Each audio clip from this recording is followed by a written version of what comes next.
এটা হচ্ছে পার্সিমন। এখন হচ্ছে পার্সিমনটার সিজন, তো এই সময়টাতেই শুধু পার্সিমন পাওয়া যায়। এটা আমাদের দেশেও এখন চাষ হইতেছে পার্সিমনটা। ও বাজি দেখছো, এরা এইটার মধ্যে স্টিকার লাগাই দিছে আর এই জায়গা দিয়ে একটু দাগ পড়ছে। কি চালাক, হ্যাঁ দেখি তো, এখান দিয়ে একটু স্পট পড়ছে, এখান দিয়ে স্টিকার লাগাই দিছে।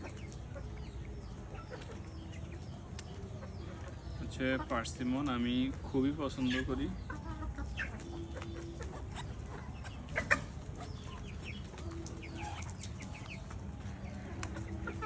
এই যে এটা যত সম্ভব থাইল্যান্ডেরটা, আর এটা হচ্ছে কসকসাটা।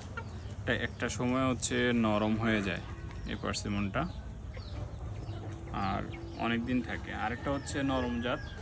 নরম জাতটা হচ্ছে আমার কাছে খুব ভালো লাগে খাইতে, কিন্তু বাজারে নরম জাতটা কম পাওয়া যায়।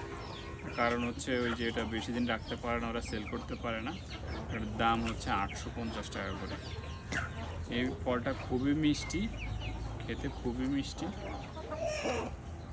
আমি এখন খেয়ে দেখতেছি।